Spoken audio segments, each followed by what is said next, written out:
it off, dude. Welcome to the Cahootscast, podcast where the four of us get together, talk about arts and culture, get off topic, all sorts of different stuff. I'm Dylan. I'm Megan. I'm Patrick. Tom. We got Seamus over here. Hold down the fort. Eric's here too. Not yet. Yeah, we have a friend of the show, Eric Cunliffe, coming in a little bit, but I think I just got a thingy. Yeah, on his way, it says. Okay, so yeah, Eric's on his way. Thingy is Tom for text message. Yeah. So we talked about starting the show with what's the one cool new thing that you we got to come up with a name for that segment. What's the new what's new and exciting in everyone's life? What's the cool new exciting thing segment? Yeah, what's the cool new exciting thing? Who's going We should first? come up with a jingle. Let's all simultaneously sing the jingle for what's new, cool, and exciting. What's new? What's new, cool, and exciting things? Okay, Tom, what's new, cool, and exciting things? Yesterday, my lacrosse team played 2 games at the Eric Cunliffe Center. That's Oh, dope. yeah. How'd you do? We got annihilated the first game. Just like totally of our own accord. We just were not prepared. Nobody had really touched a stick since our provincial championship last year. Womp womp. Nobody even just didn't even bother. So it was pretty bad. And the second game we won. So Nice. Who were you playing? first game was against Muskoka, so like Huntsville. Yeah. And the second game was against Six Nations.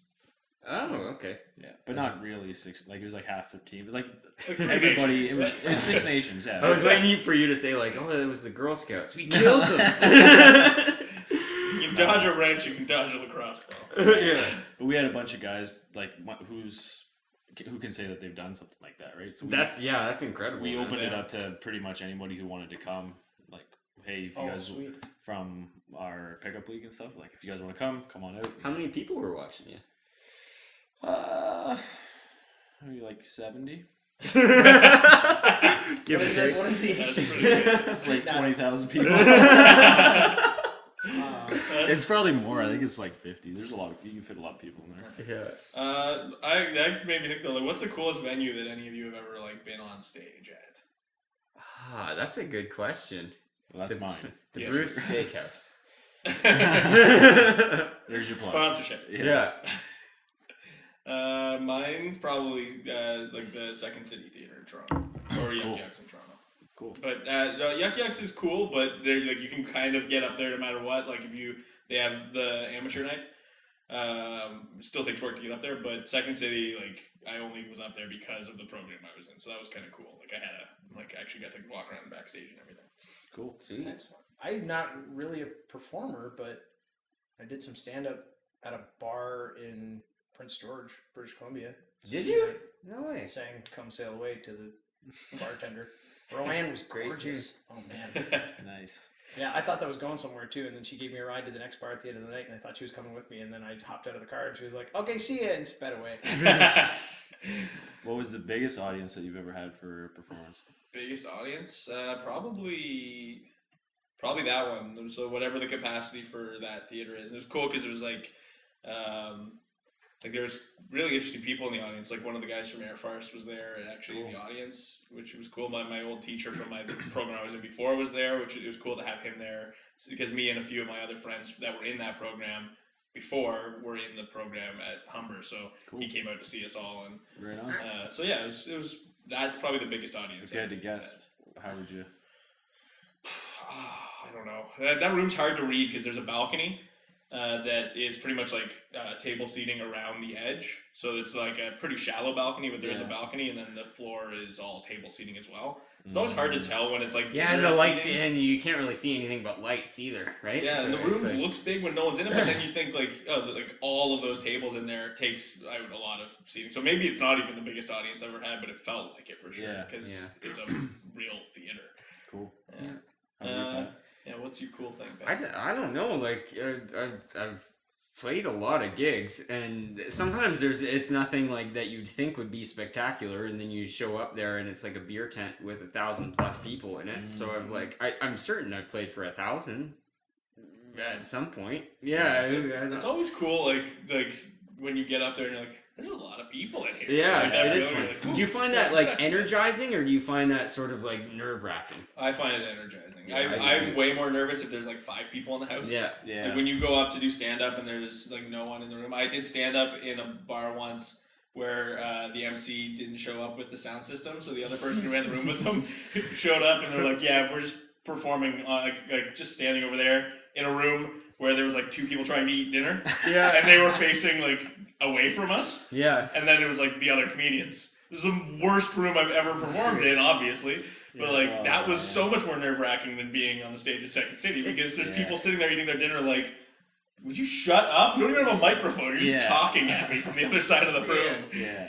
It's so weird how it works though, like how like even big names, if you put them in the wrong venue or in a country that they're not as well known. Like I saw July Talk play once in England on the Isle of Wight. And I was the one guy standing there going, I love July Talk, woo! And there's nobody else there. And around here, it's like, July Talk, they're huge. They're right? But it's a Canadian band in England. Maybe it doesn't pull as many people. And it was funny, like their normal like stage banter became like super awkward because they try and do this. They play these like weird, awkward characters. So she was like, why everybody in the audience should just take off their clothes, and it was just me standing there. I'm like, no, this is really weird. I feel weird about it. Are you gonna pay me? Yeah. Will you get my money back for this ticket? You were funny until I was alone. Isn't that always the way? Oh, somebody's pulling in the driveway. I think it's probably Eric. Oh, Cool. Awesome. Well, let's. Yeah. What's your cool thing that's My happened? cool thing happened just like 2 hours ago. It was at the Plow and Harrow. We had a student showcase. Plow and Harrow used to be the anchor, and it was in Listowel, and we had 3 of our bands play, and the whole place was, it's not a huge venue, but it's just a pub bar, but great food, by the way. And yeah, it was packed, like standing room only, like really good feedback, and it's always like, that's like the most rewarding thing for me, is just seeing a bunch of kids that you've been teaching for, you know, like a few years get up and sort of like get over that initial like, oh, I'm too scared to perform, I don't think I can do it, what if I suck, you know? But like once they get up there and they get all that support from the room, and like, yeah, I mean, I had a moment of being really proud today, where I'm just like looking and feeling like, yeah, we're really on the right track, we're doing something good for the community. Cool. So Nice. yeah.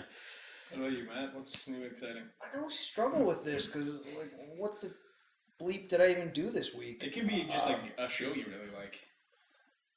Who has time to watch We're just television trying to anymore? share with our lovely viewing audience of about 100. It's Eric Cunliffe too. He's If here. there was no rewatches on that first episode. Oh, Eric Cunliffe's here. Come on Come. in. Come on in. There's a spot for you. Jump in. The water's fine. We'll introduce you. Hello again. Oh, yeah. We're just about to learn about Matt's week. And Matt doesn't have any cool. Oh, well, we went and interviewed Phil Main. That was pretty cool. That was fun. Yeah, that was a lot of fun. Yeah. So I'm gonna take that. Yeah. That's mine, and you guys can't have it. Mine is, I actually, every week, me and Seamus and his brothers do a game night. And last night we started playing Rifts, which is an extremely convoluted and complex system. But I'm starting to like create a character in that system, and it's just so much fun getting into the character design and be like, oh, like, okay, like this weird, absurd thing is now a part of this character at a roll of a die. Like when you're rolling characters, a lot of times you get a quality, you're like, I wasn't expecting the character to be a racist, but I guess I'm playing someone who hates non-humans. Okay, cool. Well, I guess I have to play that now. And it's interesting. It's fun.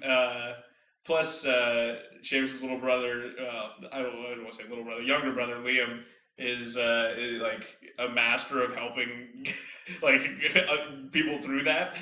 Like he knew exactly what page to flip to, and was like when I said I wanted to be, I'm like, it'd be cool to be an archaeologist. He's like, that's this. Out of these like pile of 10 books, he's like pulls one out and flips to the page. I'm like, okay, right on. So that was fun. I look forward to that that night every week. Cool. It's a blast. Eric, what's new and exciting with you? New and exciting with me? Well, this is pretty new and exciting. Highly Cop enjoyable. Cop out.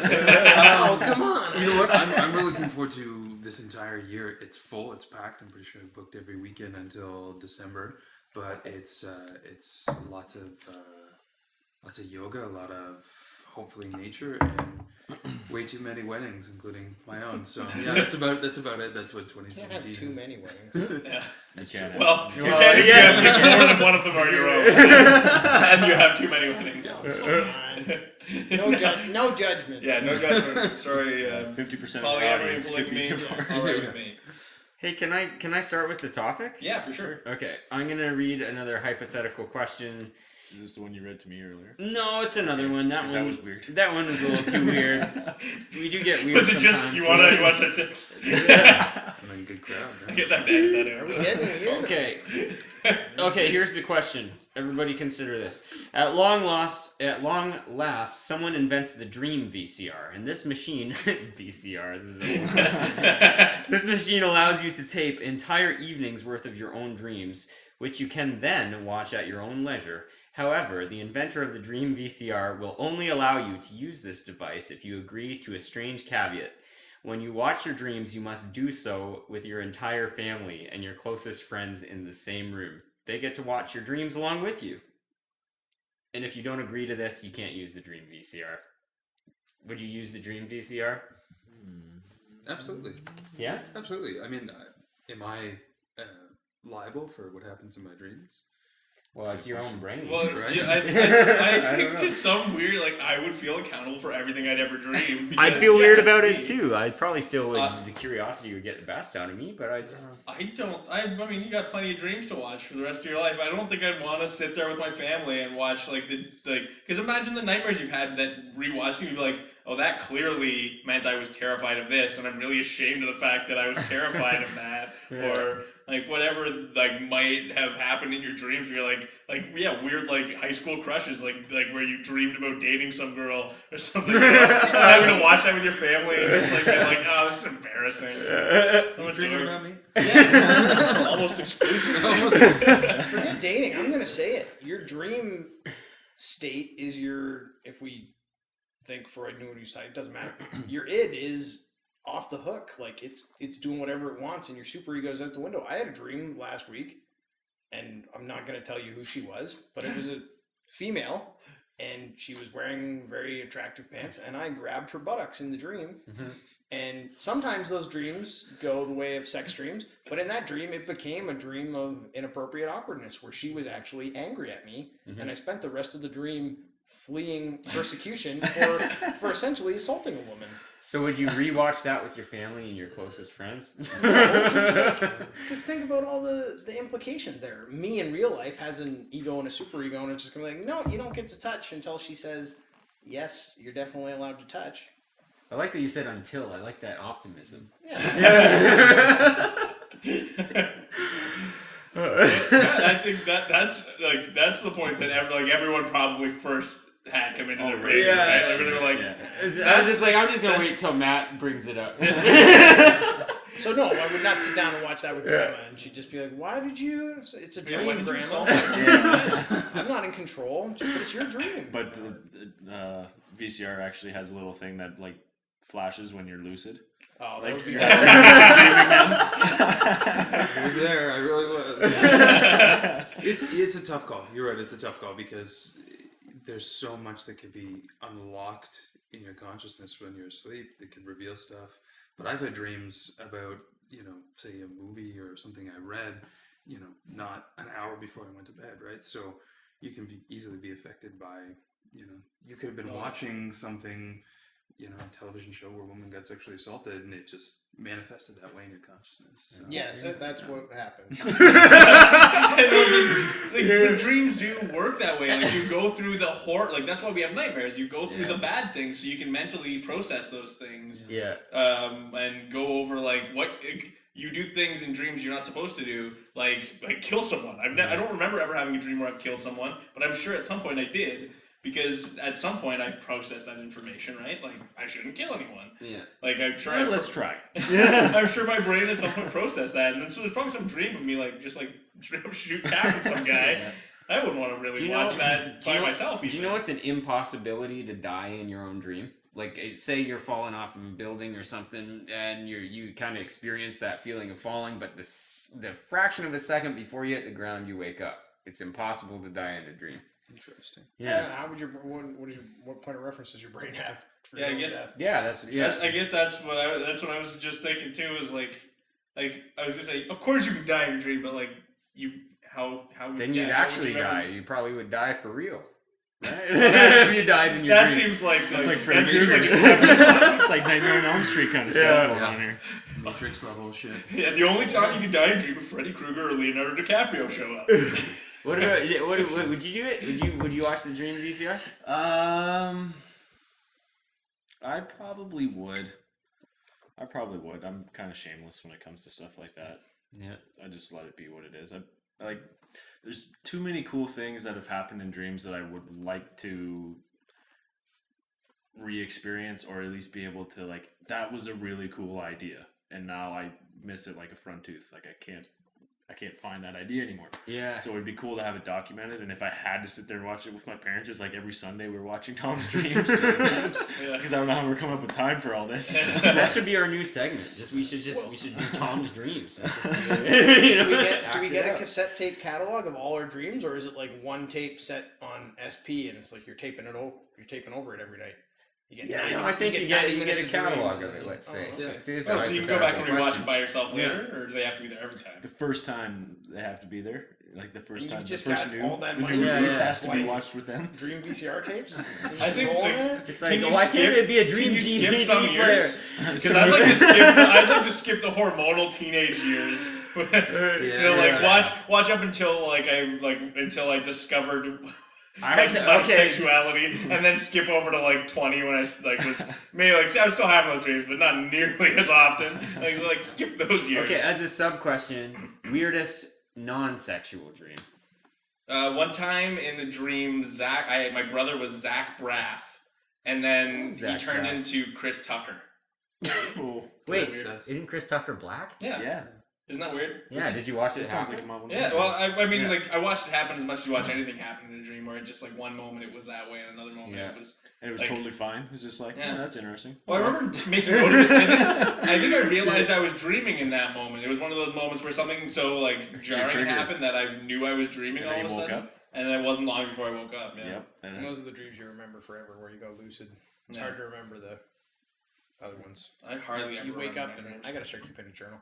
I feel very fortunate that I dream almost every night, generally multiple dreams, and I remember a great deal of them. Like last night, I was investigating a murder with my soon-to-be in-laws in some sort of random small coastal town. And I remember my soon-to-be mother-in-law say, "If not for your strength, what good are you to me?" So I told her that this morning, and she thought it was hilarious. I mean, it's, like it was just like a big put down because we were like lifting up scrap metal in my dream or something. It was super random. It was so random, but you know what? It might be an interesting thing as well. Would be how much time are you going to set aside to watch these? Because dream time's different than lucid time, right? Yeah. So you're going to have to spend all of these hours rewatching these dreams. And are you going to be able to experience the textures, right? Like your point about falling. When I fall, I like flail and wake up this heavy like impact in my chest. Like, wide awake. So that you need to be able to experience not just the videotape and footage of it, but the textures. For Yeah, sure. like some Like, sort of oh, VR yeah, system I just where you guess, actually feel everything. I feel like it's like a Jennifer Lopez movie where The Cell. is it the cell I where think she's like it's- I floating haven't in seen those decompression chambers? Yeah, I haven't seen it, but I think And that's it's what like they're it's kind of like Inception where she's going into people's dreams. yeah. That is Movie night, 100% gentlemen. so. Movie night. Yeah. With Jennifer Lopez. God. I just remember J-Lo. Do you want to watch The Wedding Planner again? Yeah. I'm curious. That is like I like my answer is definitely a hard no. Because I don't remember most of my dreams, but I'm sure I would stumble upon one that I don't even remember having where I'd be like, I don't want to watch this with my family. Where you're killing your family? Yeah. What if I had a dream like that? I don't know. What? This is the worst birthday ever. Yeah. Yeah. Like who knows? Man? So is that a resounding no? None of y'all. I would said watch yes. it? Yeah, He said yes, yes, go they yes, both said, yeah, okay. I don't. I feel strongly that I would no. not. What? Pretty even. Yeah. Cool. If I could pick Okay. the family members. Yeah, actually, if I could Yeah. pick the family members, maybe.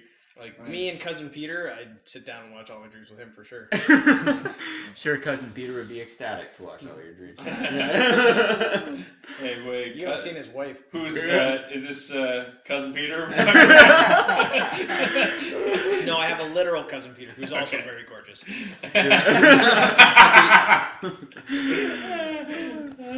All right, go. Moving right along. Who wants the next